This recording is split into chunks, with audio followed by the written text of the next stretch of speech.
Hey guys, Buildzoid here, and I've upgraded my daily system. Yeah, so I figured we'd do a video about it because of course, my daily system is overclocked. That is just sort of a principle thing where it's like I run a YouTube channel about overclocking. Uh, it would be kind of weird if my daily system was at stock.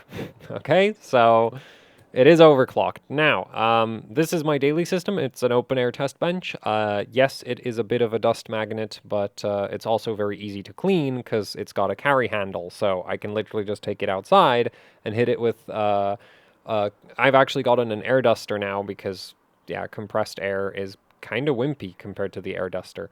Um, and I just don't like having cans of compressed air instead of just having an air duster. Especially since like the price difference there is like if you go through like I think for if I went through like 10 cans of compressed air, which is not that many cans of compressed air, then the air duster is worth it. So I have an air duster now. Um, anyway, yeah, so this is my daily. Now, previously it was a 2700X on a MSI X470 Gaming Pro Carbon. The GPU hasn't changed. That's still an RX580 Red Devil Golden Sample, if I remember correctly, was the name. It sucks. The core on that card is so bad. Um, and then the capture card, we have my questionable capture card over there. You'll notice that the capture card is actually on the, well, yeah, before I used to have the capture card in front of the GPU, and now I've moved it behind the GPU. And the logic behind it is the capture card really hates running off of chipsets, in my experience. So if I put it on a chipset, it'll like blue screen the system, so it can't run off of a chipset. And the other thing with it is, so yeah, it can't run off the chipset, so it has to run off the CPU. Since it has to run off of the CPU, it really doesn't matter which PCIe slot it's in because the GPU will always end up at X8. If it's in the second slot, GPU's at X8. If it's in the first slot, GPU's at X8. If it's in front of the GPU, then the fans pulling air over the capture card makes the card a lot noisier, like makes the GPU a lot noisier than it needs to be. So I've decided to put the capture card behind the GPU because it makes the GPU quieter. And that's literally the only reason why that's arranged that way. There's no other reason for that. It's just airflow considerations to minimize the amount of noise that the card makes, which is kind of important considering how awful the air cooler on it is.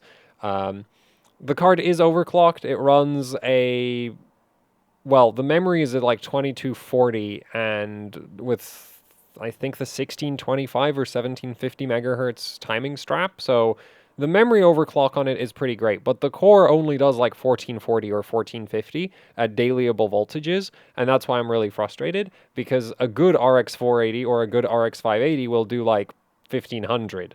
Whereas this thing will do like low 1400s, which I am not thrilled about. So, yeah, especially since I paid extra to get like the golden sample version, which is, you know, they're like, oh, it's binned, it's going to be better silicon. And then it's like, this thing is an absolute potato as far as the actual core is concerned. The memory's great, but the core, oh man, it sucks.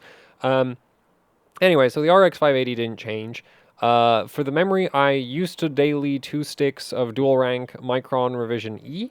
When I had the 2700X, that got replaced with these Corsair Vengeance LED sticks. These are 16 gig Samsung V-Die, so dual rank Samsung V-Die on each of those sticks, 32 gigs in total because Minecraft with mods sucks up a shitload of RAM. And that's actually the reason I have 32 gigs of RAM. Everything else I do fits within 16, and then there's Minecraft. Oh, and BeamNG will sometimes also max out the... When I had 16 gigs of RAM, BeamNG would max it out sometimes, but Minecraft was like a real problem with like if I closed everything down, but I'm lazy. I don't want to close everything down every time I want to open a game. So 32 gigs of RAM it is. This kit is, I got it off of eBay as a 64 gig kit. So I'm only using half of that kit because running 64 quad rank is a terrible idea. These sticks are 3200 CL16 XMP. So the silicon quality on them is also not great. And then the motherboard is now a Gigabyte X570 Aorus Xtreme revision 1.0. So this has the early daisy chain memory topology, which is not great for dual rank memory configurations. Like, I tried 4 sticks, I tried 2 sticks, both of them are, well, with Micron dual rank, it's fine. With Samsung B-Die dual rank, it's very much not fine. We'll get to that when we look at the memory settings that I'm running, because, like, my termination resistances are just unique. Very unique. And they also are stable, and any other combination of settings I've tried does not work. So, yeah, my daily is quite the thing is, like, the approach to my daily is that it's a collection of my spare parts. So because the X570, the first revision of the Aorus Xtreme, is not exactly spectacular at memory overclocking, I don't really use it for anything. Like, yes, the VRM's really nice, but, like, the B550 Aorus Master, you know, demolishes it on memory overclocking. It's where even most of the MSI motherboards that I like, actually, yeah, the various MSI motherboards I have also do significantly better with dual rank memory overclocking. So because of that, yeah, it ended up in my daily because it's just like I don't have any video plans for it. I am still a huge fan of the VRM it has, so it's kind of like, well, I want to keep it just because it's like the first board to ever feature this 16-phase controller from Infineon. And so, yeah, it's now in my daily. What else am I going to do with it? So, yeah, so that's the X570. So, X570 Aorus Xtreme motherboard, 3200 CL16 Corsair Vengeance, overclocked to the very limit of what it's able to do. The limit of what it's able to do is weird and not that high. The air cooler is a Be Quiet Dark Rock Top Flow, and I've swapped the fans for TY143s, so those are Thermalright TY143s. Yeah, also there's this little fan for adding extra airflow to the memory, because the low, like, a lot of the Samsung B-Die, you know, there's variance in the temperature tolerance of it, and these sticks are pretty sensitive to temperature, like, actually really sensitive. Like, they're annoying because if I test them for, like, just benchmarking purposes, they look pretty good. Like, at 1.8 volts, if you're just running benchmarks, or 1.9 or even 2 volts, and you're just running benchmarks, they behave very well. And then if you try to run them from, like, 24/7 stability, they're horrendous to work with. So anyway, yeah, so that's one angle. Here's another angle. So, yeah. Here's another angle. This is actually, like, sort of the best photo of the system in terms of, like, visually, not that you can actually see anything. You can't see the capture card. It's hidden. Also, if you're wondering what's with this weird rail thing over here, that's where that's for, like, that's a phone holder. So yeah, that's where my phone hangs out a lot. Anyway, yeah, so that's the hardware. Let's talk about the overclocks. So here we have the incredibly, so here we have sort of the two main stability tests that I've done for my daily, which is LinPack, using the 8 GB data set size, and, you know, solid LinPack performance in terms of just 542 gigaflops. That's fast. That's nice. That's, I think, 23 loops of LinPack, so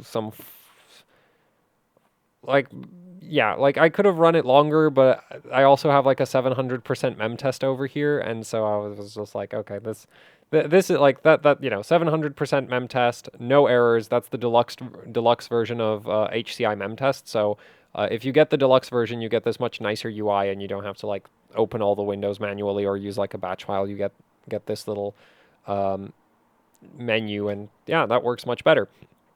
Anyway, let's take a look at my incredibly cursed memory settings. So the most cursed part of my memory settings is this right here. So the 34.3 ohm proc ODT, that's pretty standard for any, like, early topology motherboards that you would be running really low proc ODT. The newer Gigabyte boards, you basically just use 40 ohm proc ODT all the time for everything. But yeah, and actually, like, the thing is, the proc ODT for, like, that's for Gigabyte specifically. The ASRock B550 Steel Legend I have, if I'm running Samsung B-Die on that, normally it uses, like, 32 ohm proc ODT. and then with Micron, it uses like a different proc ODT. So the proc ODT is very much a function of like the memory topology of the motherboard, what memory sticks you're using, to some extent the CPU, but mostly it's going to be about what motherboard you're using. And yeah, this thing, like 34.3 ohms is the optimal proc ODT for my specific memory setup here. But the weirder part is this right here.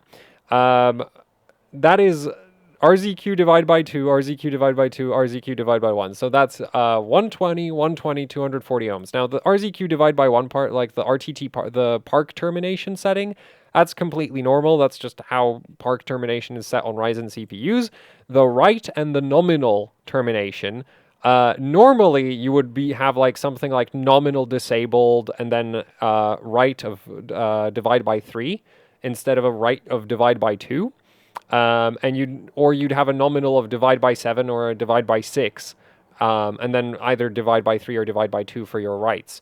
So my rights are actually kind of sensible, but the nominal termination of divide by 2 is super weird, but it is a necessity. Like if I set nominal termination to anything not equal to right termination, it doesn't work. So I can also boot at like divide by 3, divide by 3, divide by 1. And I can boot at divide by 2, divide by 2, divide by 1. It's not stable at divide by 3, divide by 3, divide by 1. It is stable at divide by 2, divide by 2, divide by 1. And any other combination of terminations will not boot 3600 megahertz at all. Yeah, because I'm actually stuck at 3600, and now we get to my incredibly cursed primary timings. 18, 8, 17, 6, 24. This is like a reverse Hynix DJR. So yeah, my primaries are absolutely horrendous. However, this is still Samsung B die, so my TRC is 40, which you're not doing on basically any other memory chip out there. TRDs of 4.4, which is what you'd expect to see. TFAW of 16, it literally doesn't go any lower. WTRS 4, WTRL 8, which is what you would use on any other B die kit on the planet. WTR of 10, it literally doesn't go lower than that, or yeah, I don't believe it goes lower. Like, yeah, I don't think a lower value than that is supported. TRFC of 280, I could have maybe worked that down a bit further, but generally speaking, for 24/7 stability, the TRFC maxes out at like 240 to 3. Well, some really bad sticks will max out at like 300 or something for Samsung B die. And so I'm pretty happy to just leave it at 280. Like, that's not minimized, but I don't think, like, there's not going to be huge performance difference going from 280 to 240. That's just, yeah, whatever. And no Micron memory chip, like, no other, well, Samsung E-Die can do similar TRFC, but there's not really any other memory chips that'll do TRFC that low. So, you know, we are, like, I'm still getting all of the B-Die benefits as long as you don't look at my cast latency. Or my TRC DWR. Because the funny thing about the TRP, like TRP and TRAS, it's like I could run 1426 or I can run 1624 because ultimately the limiting factor here is the TRC. And TRC is actually the timing that really makes a difference in terms of performance. Having like really low TRP with a high TRC just doesn't really do anything. Or having a low TRAS with a high TRC also doesn't really do anything in my experience in terms of performance. So yeah, this lovely timing set over here looks like no other memory chip you've ever seen. And the crazy thing is, like, I can boot these sticks all the way down to, like, 32. Like, I could do CL12 if I give them enough voltage. It's just impossible to stabilize them at CL14 or CL16 or any lower cast latency. And they require so much VDIM that they just get too hot and it doesn't work. So yeah, CL18, here we go. My cast write latency is 16 because if you set your cast write latency really low, it just changes your TRD-WR and WRD timings and ultimately doesn't make much of a performance difference. My SCLs are at 2, which, yeah, that works, so I'll take it. My command rate is 2, and I do have gear down mode disabled because remember how I said, like, the board, unfortunate, like, the combination of my not-so-great B-die and the board's old memory topology is just like, yeah, 2T command rate is just like, gear down mode is normally enough of a stability crutch that you can, you know, that you don't need to go to 2T command rate. But yeah, my memory configuration here is super cursed, and so I'm at 2T command rate. Yay me. Um, so basically my timing configuration, like, and then in terms of SoC voltage, I believe it's actually set to 1.8, and there's some VDROOP on it because I'm on like Turbo LLC. VDDG IOD is set to 1.05. CCD is bugged out on, or like the way the Gigabyte BIOS works is a bit weird when it comes to having the IOD and CCD voltages separate. So I currently have it set to 1.05 for both of them, and yeah, this is just not reading it properly. And then CLDO VDDP is just on auto, which the board decided that 1 volt for CLDO VDDP is best, and yeah, I agree with that. I tried a few different voltage. Well, yeah, I tried messing with the CLDO VDDP, and it really didn't help me get any extra frequency. Then I have clock drive strength set all the way down to 20 ohms, and everything else at 24. I did experiment with running like 1T command rate and gear down mode enabled and disabled with 20 ohm command drive strength, which can normally help on good boards. That'll a lot of the time make 1T, like true 1T command rate work. However, with these memory sticks, it would need more memory voltage, and it doesn't work. So that's kind of that. But yeah, so my memory timings here are like, I'm not thrilled about them. Well, no, my sub timings are fine. There's nothing wrong with those, right? Like my this is as low as that goes. This is as low as this goes. This, like, these don't go any lower. Uh, Basically everything up until you get to like there. Like, yeah, from here down, all good. All of this, good. This is super weird, and this is trash. This is absolutely terrible. Also, this right here is not very impressive. The CPU could do 1866, but yeah, it's just the DIMMs won't do it. Like, I can't run 3733 on these DIMMs, and I tried. I can't even get 3666 to be, like, even remotely stable.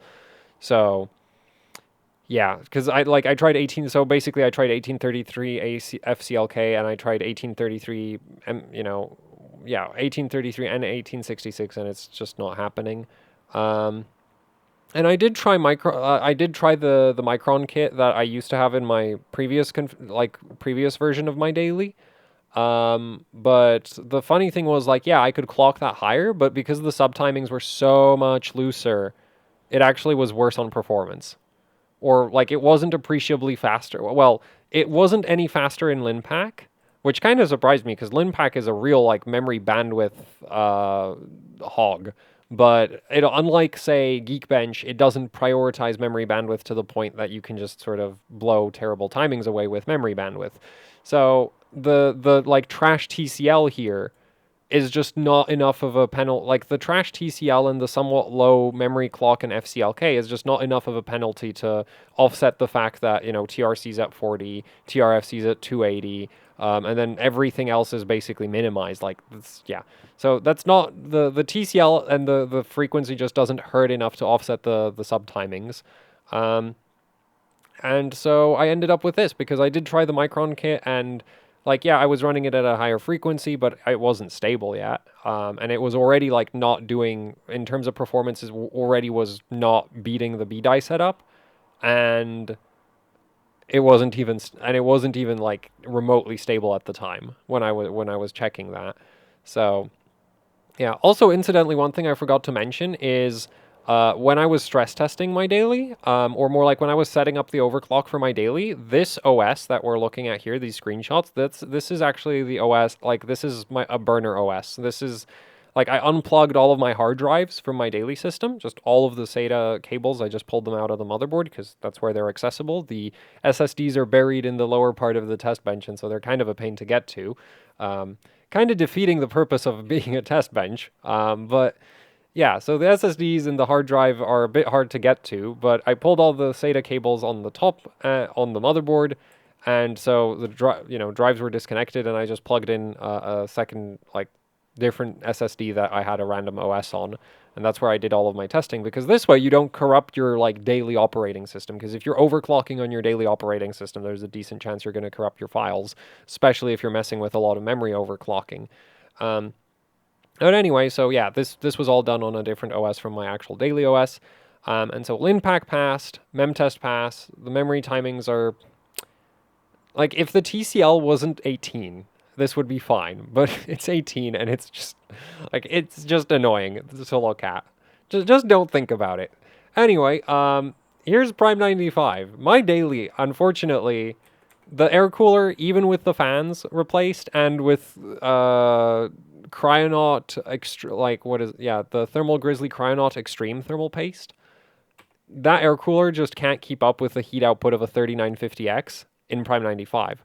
Also, I forgot to mention that I've actually disabled SMT on my 3950X, because if I had SMT enabled, that air cooler would be super overwhelmed. Like, already without the SMT, it's not keeping up with the cooling demands for Prime 95 like very well at all. But if I turn the SMT back on, the CPU would be hitting like 250 watts of power draw, and the air cooler just doesn't have a chance at that point. So anyway, here's Prime 95. I like to use 64K FFT size up to 192K FFT size because that pulls a ton of power on Ryzen. This is sort of the worst case scenario FFT sizes for Ryzen CPUs in my experience. Oh, right, the CPU is also set to 4.325 gigahertz on the first CCX, 4.3 gigahertz on the second, 4.225 on the third, and 4.25 on the fourth CCX. So I am actually running a per CCX overclock. And here's what, so, you know, here's the start of Prime 95, and like this is very early into the test. CPU is already at 90 degrees, pulling at 211 watts of power. My poor air cooler. The thing is, the air cooler is actually rated by Be Quiet up to 220 watts, but the problem with Ryzen chips is that the 7 nanometer manufacturing process is just incredibly dense.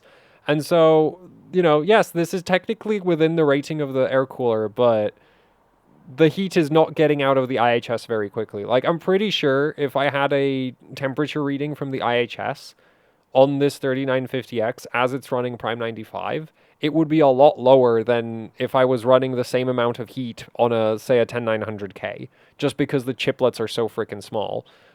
So unfortunately, and the thing with heat pipes is that they don't really work very well if there's a small temperature delta. Like, water cooling doesn't really care about what specific temperature things are at. Heat pipes do. So if you have a cold, like, so I suspect the IHS while running this is actually relatively cool. And so the air cooler really can't reach that, you know, 220 watt spec that it has, without the CPU getting insanely hot. And so, you know, this is a couple seconds of Prime 95 and it's already hitting 90 degrees. And then the fourth core in the first CCX just can't handle, like, once it goes over 93, that core just drops.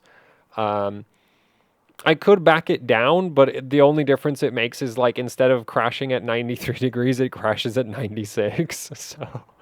So it's like, yeah. So it's not Prime 95 stable. It isn't, but it's a cooling problem, and it's also my personal system. So I'm willing to take this level of instability. Like, I wouldn't be okay with a system where it's like, if you open Prime 95, it crashes, right? Because that, like, it's very easy. If you do an overclock, like if I was overclocking my 3950X and like using Cinebench as a stress test, then it would probably hit like 4.4, maybe 4.45 on the primary CCX. But I wouldn't be able to even open Prime 95, like, or start Prime 95. Yeah, you'd open it, you'd punch in your FFT sizes, and then it would crash as soon as you hit the start button, which, that to me is a completely unacceptable level of instability, because that means like, it's not even like, oh, the system had like, it got too hot or something. It's just like, it just dies instantly.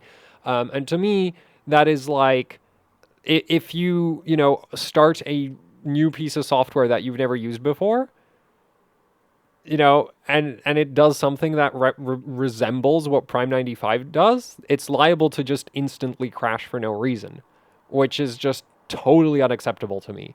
There shouldn't be, like, a truly stable system is able to run any valid set of instructions for an arbitrarily long amount of time. My system is perfectly capable of running Prime 95 for like 45 seconds.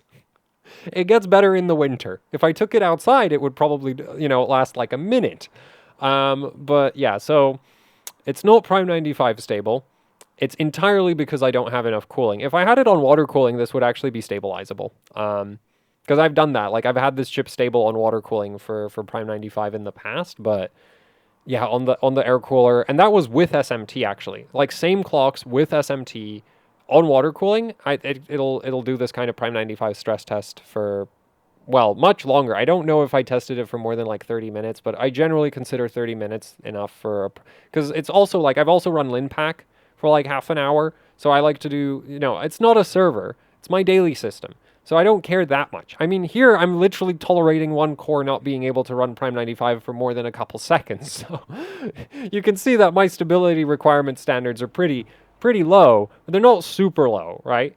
They're not like, oh, it runs Cinebench, therefore it's stable. It's like, no, no, that's not okay at all.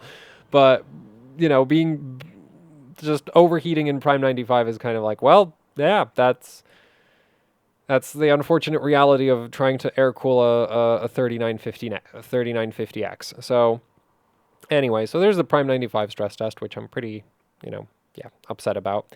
And here we have some benchmarking, because obviously if I'm overclocking my daily system, I want to know, like, how does it perform?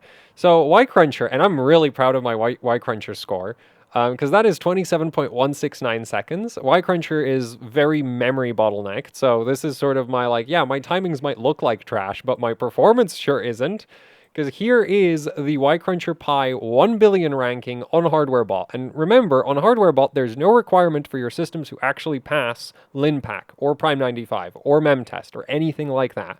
So, if you're in the YCruncher ranking, though YCruncher is really heavy. Like, it doesn't, unlike some benchmarks, YCruncher will complain quite a lot if you run it super unstable. But there isn't a requirement that you actually run it fully stable. So, anyway, but here's my score, right, of 27.19169. Here's the YCruncher rankings on HardwareBot. Like, I'm 6th if I had bothered to submit my score. The thing is, that OS, I don't know what version of CPU-Z is on there, and actually I think Benchmate wanted an update, and I was just like, okay, well, screw it, I'm not bothering to save the score in that case, because... yeah, but anyway, so I'm pretty happy with it. Like, in terms of performance, like, yeah, if you look at the memory settings, they look really terrible, but then it's like, it's actually reasonably fast in YCruncher. Cinebench is a whole different story. And also, if we go for all CPUs, not just 3950Xs, I'm still doing pretty good, as I would be, 31st in the overall 16-core CPU rankings. YCruncher is dominated by CPUs with quad-channel memory controllers, and also AVX512 acceleration on the HEDT Intel chips have full AVX512 support. So YCruncher does take advantage of that, and also the quad-channel really helps, which is why, we have the 9960X at the very top of the ranking. But yeah, considering considering that this is literally my daily, and it runs freaking MemTest to 700%, and it runs LinPack, and it could do Prime 95 if I just had more cooling, I'm really happy with the fact that it's not, like, right at the very bottom of this ranking. Right? Because a lot of daily overclocks, when you go to compare them on HardwareBot, it's just like, oh man, you just end up really far down the rankings. So anyway, so YCruncher, I'm doing pretty well, and I'm pretty happy with that. And then we've got Cinebench. And so here, yeah, I'm 16 cores, 16 threads, because it's my daily system. I don't do anything that needs 32 threads. And in fact, I'm aware of a few programs that I run that really hate having too many threads available. As in, they'll, like, straight up crash if you give them too many threads, more than 16 threads. So because of that, it's just like, so and then also there's the cooling situation where it's like, so I don't need 32 threads. I can't cool 32 threads. And there's some software that I would have to find workarounds for if I did have 32 threads. And at that point, it's kind of like, why even have 32 threads? Well, it really hurts the Cinebench score. That's one reason. But it's my daily, so I don't run, like, I don't do Cinebench renders on my daily, so I don't really care about that. So yeah, 16 cores, 16 threads. First CCX is at 4.325. Then, you know, the slowest CCX is at 4.225. And I get a 7665. And this is with high priority. Or, yeah, it's on high priority for that run. And here are the 3950X. What? So here's the 3950X Cinebench rankings, and yeah, I'm nowhere. Like, of course I'm nowhere. I don't have freaking SMT, so without SMT, the Cinebench is just not, you know, yeah, absolutely no way I'm getting anywhere without the SMT for that. However, compared to an 8-core with hyperthreading or SMT, I'm doing great, because that's kind of the thing, is like, SMT doesn't give you the same amount of performance as actually having real cores. So my 1616, my 16 thread 3950X is actually comparable to like a 5.7 gigahertz 5800X for Cinebench. So yeah, real cores for the win. So basically, I have way more multi-core performance than an 8-core with 16 threads, but a lot less multi-threaded performance than a 16-core with simultaneous multi-threading.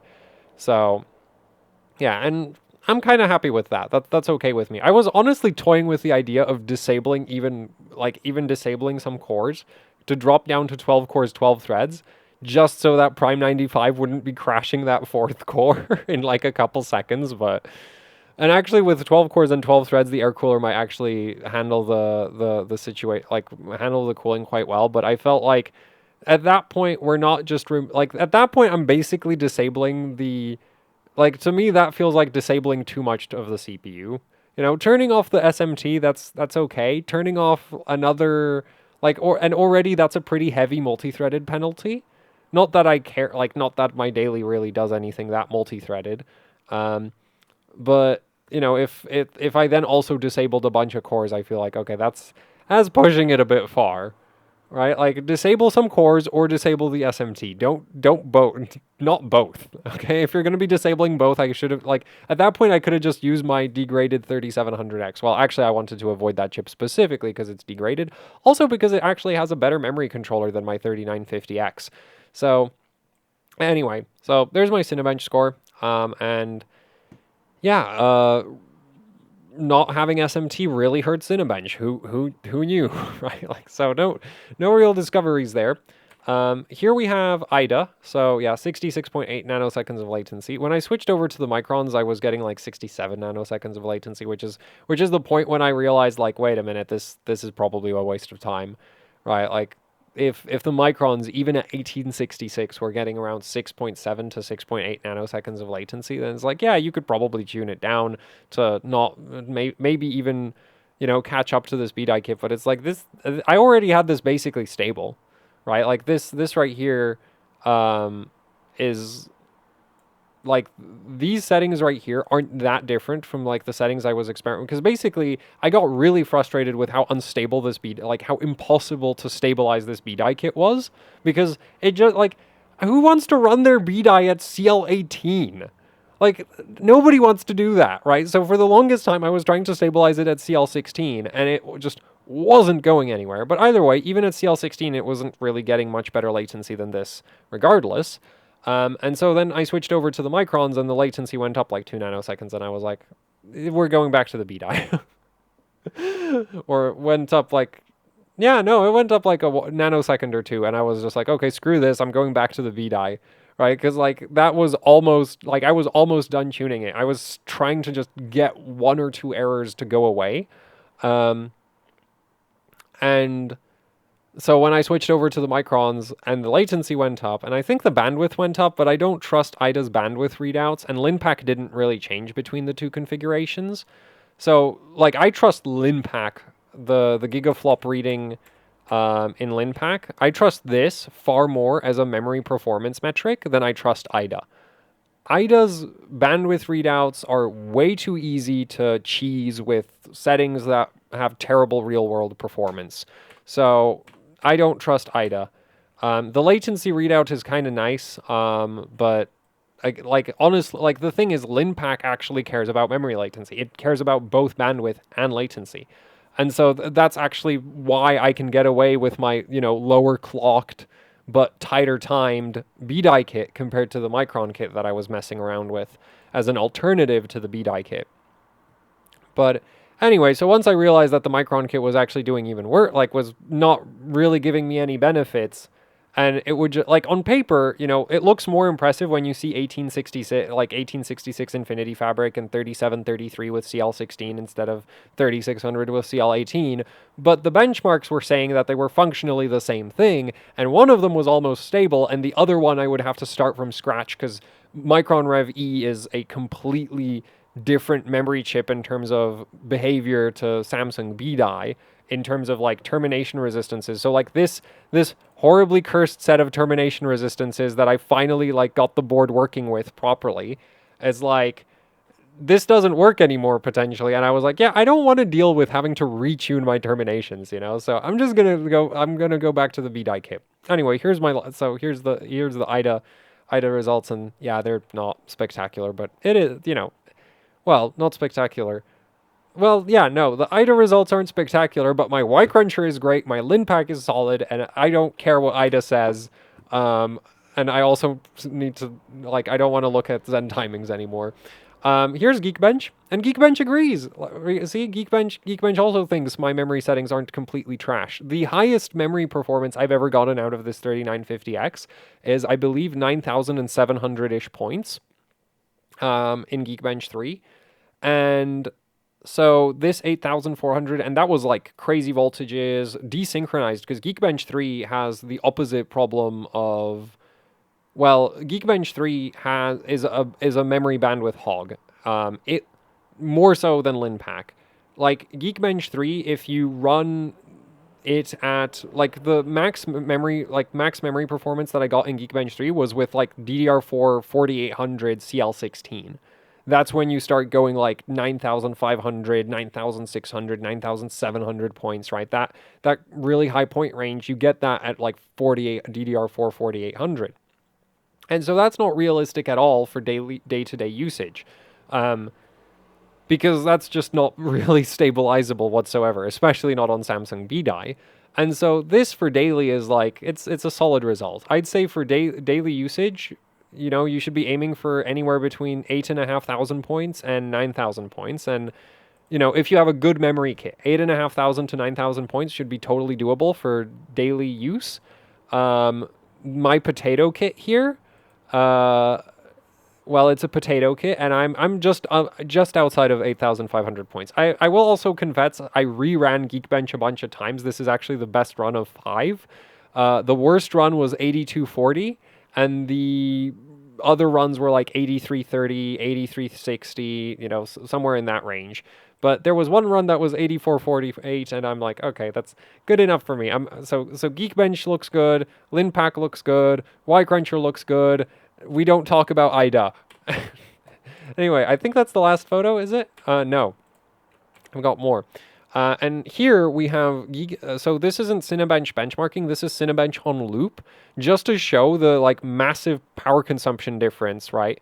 And thermal difference between Prime 95, LinPack, and Cinebench. So Cinebench pulls about 146 watts, max. And it tops out in terms of temperature at 75 degrees Celsius, right? Whereas if we go back to the LinPack test, so this is after LinPack testing, max power draw, 198 watts. Max temperature, 92.8 degrees, right? So LinPack, much hotter than Cinebench, also slams the memory controller. And so, yeah, so this is a stress test. Cinebench is not a stress test. And then we have Prime 95, which peaks at, 211, actually maybe even higher. Yeah, no, so Prime 95 peaks at 211 watts on... The thing is, the power draw actually goes up as the CPU the CPU's temperature goes up. So after the crash, when the temperatures come down, also with one of the cores not running anything, the power draw goes down a bit. But Yeah, so Prime 95 hits 95 yeah, basically 95 degrees. Occasionally during some of the earlier tuning I was messing with, I was even hitting 96 degrees, and so yeah, I was just like, well, I guess I'll just have to face the reality that there's no way I'm cooling Prime 95 with the air cooler. Even without the SMT, it's just not doable. But yeah, so Prime 95 hits 211 watts. And so for me personally, the fact that I can't like it doesn't insta crash, which is sort of a important criteria for me. Because here's the thing: if something insta crashes your computer, it's really difficult to diagnose what happened, right? Um, and if your computer insta crashes on multiple things, then it's like, well, some of those things are just too heavy. Like if your system crashes on many different things, then the diagnosing is even harder because it's at that point it's like, well, did it crash because my system's unstable or did it crash because it was like it's a terrible piece of software? So the fact that it doesn't insta-crash Prime 95 is sort of the main thing for me, because if something crashes my system, well, I now have the option to, open up hardware info, open up the thing that crashed my system, and if it looks like Prime 95 in terms of power draw, well, that's mystery solved right there. So anyway, that's my logic behind tolerating the unstable Prime 95. And yeah, and then, Cinebench here, 146 watts max to stays out at 75 degrees Celsius. And so in daily usage, my system actually runs really nice and cool. Except not idle, because the thing about this is technically a static CPU overclock, and if you do static overclocking on Ryzen, especially if you also disable your global C states like I have, because I mean, I've not run into any USB issues yet, but I've literally one of the first things I did with the system was disable global C states. So, can't have issues if you disable global C states. But anyway, because I've disabled all the power, global C states, the system never goes to true idle. So if I pull up hardware info right now,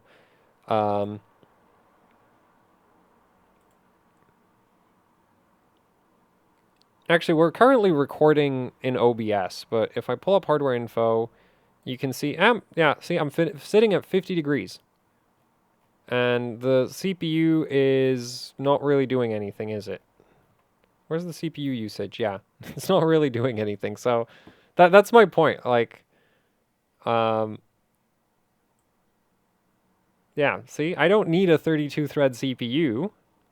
And in day-to-day usage, it ends up running really cool. I mean, I can tell it runs cool just from the fact that the fans don't ramp up, because I have a really, my fan curve for the system is actually really flat until it gets to 90 degrees, and then it ramps really hard, because that's sort of like, hey, something is really hammering the CPU, and the cooling system's not up to that. So that's sort of the auditory warning system. It's just like fans ramp to almost full speed in 3 degrees once it hits 90. So yeah, anyway, that's my daily system. Huge upgrade over the 2700X I had before. Massive upgrade. I'm annoyed that I'm still on an RX 580. I'm pretty pleased with I'm really pleased with the YCruncher result. I really didn't think this would be, it's reasonably competitive. What I'm kind of tempted to do now that I've set up, done my daily is I do kind of want to rerun it for YCruncher, but all out without any concern for stability or whatever. Just max out YCruncher to the best of my ability. Because YCruncher, interestingly enough, did I reset it for YCruncher? Oh, I didn't have hardware info. Yeah, we can't see hardware info for YCruncher, and I didn't even reset it. I didn't even close it. Leaving a bunch of crap open in the background is not great for YCruncher. Anyway, yeah, YCruncher actually, when I was running it, didn't seem to be running that hot. It seems to run even cooler than LinPack for some reason. And so what I'm thinking is yeah, I kind of want to bench my daily for max performance in YCruncher. Now, just stay on the air cooler. And in terms of future upgrades, well, the first thing I want to change at this point is the RX 580. Unfortunately, we are in, GPU shortage. And in terms of what GPU I want to use next, I'm really not sure. It used to be that my daily system was exclusively AMD GPUs since the HD 7970. So I had a 7970, 290X, Fury X, then then back to a Fury, and then eventually I switched from the Fury to the RX 580 because I needed the Fury, one of my Fury X's, because I had like a 3-way Fury X setup, and then eventually I brought over the Fury. And I was benching the Fury X's, so I pulled the Fury X's out of my daily, put the Fury in, and then I wanted to run 4-way with the Fury X's and the Fury, and so it was like needed a replacement for the Fury in my daily, so the RX 580 went in because a heavily overclocked RX 580, which was what was supposed to be in my daily instead. Like, I have a heavily overclocked memory, but the core isn't really doing that well. Yeah, a heavily overclocked RX 580 is not that much slower than an R9 Fury, and, you know, a lot of the games I play aren't that graphically intensive, so, yeah, I was like, so that's how I ended up with an RX 580. But going forward, like, the thing is, so basically my daily system has always been AMD, and more recently, thanks to AMD's approach to overclocking functionality on their GPUs, I've kind of been toying with the idea of, you know, maybe it's time to switch over to NVIDIA cards, because the main reason I didn't run NVIDIA cards in my daily system was because of NVIDIA's approach to overclocking, right? Like, NVIDIA, as far as I'm concerned, is extremely anti-overclocking. However, AMD over here has released a 6900K, 6900 XT edition, right? Like, they've literally been the first manufacturer to start making unlocked GPUs. They beat Intel to the punch on that. Incidentally, compared to unlocked Intel CPUs, AMD's unlocked GPUs are still more locked down than Intel's unlocked CPUs, so that's great. Yeah, so basically with how AMD has been treating overclocking recently, it kind of feels like, you know what? There's not enough of a difference between NVIDIA's approach to overclocking and AMD's approach to overclocking that it makes sense for me to keep buying AMD cards for my daily all the time when, like, and admittedly, AMD has, like, Wattman, and a lot of people will bring that up. But the thing is, Wattman to me is AMD going like, oh, we're totally supportive of overclocking, except the thing has, like, they lock down the overclocking range on the 6000 series a lot, right? Like, the 6800 has a restricted max clock speed. Why? So it doesn't compete with the 6800 XT. The 6800 XT has a lower core clock limit than a 6900 XT. Why? So that it can't compete with a 6900 XT. Even though on air cooling, neither of those cards is going to be doing 3 gigahertz anyway, so I don't know how that makes freaking sense. Like, but whatever. And then we have the unlocked 6900 XTs as sort of the pinnacle of, hey, we really we really want to screw you over if you're into overclocking. And it's just like, you know what? I can't support that anymore. I'm going to go buy NVIDIA's power limited cards, because NVIDIA, you know, they have all their shunt resistors, but the funny thing about shunt resistors is they're really easy to attack with a soldering iron, whereas AMD's power monitoring methods and clock restrictions, which come from the driver, are things I can't deal with because I don't know how to make workarounds for the driver behavior. So so that's kind of the thing. And then also there's the fact that I play a lot of, like, indie games, like, well, not terribly well optimized games like BeamNG and Minecraft, and yeah, so a lot of games that don't really play well on AMD GPUs. And when I say Minecraft, I mean Java Minecraft, because of mod support. And so between AMD's approach to overclocking support, which as far as I'm concerned now is terrible. I mean, it was pretty bad in the past, but in the past, AMD's approach was very hands-off. They didn't really mess around with it too much, and so everything was fine as far as I'm concerned, because that was mostly NVIDIA's approach as well, except on the AMD side, you didn't have cards with silly power limits, you didn't have cards with, you know, voltage restrictions, or at least, well, no, you didn't have voltage restrictions. Like, you could overvolt basically everything up until even RX 580s was trivial to get voltage control. Like, Trix just had voltage control for those cards.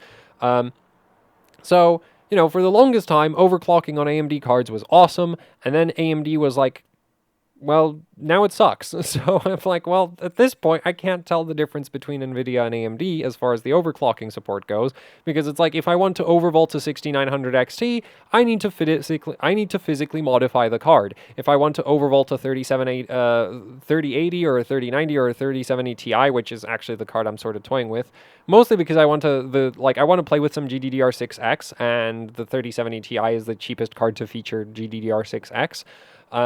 So, you know, if I want to overvolt a 3070 Ti, I need to I need to physically modify the card, which is exactly the same as what I'd have to do if I wanted to, overvolt a 6700 XT, or a 6800, or a 6800 XT, or a 6900 XT, or literally any AMD GPU that they've recently released.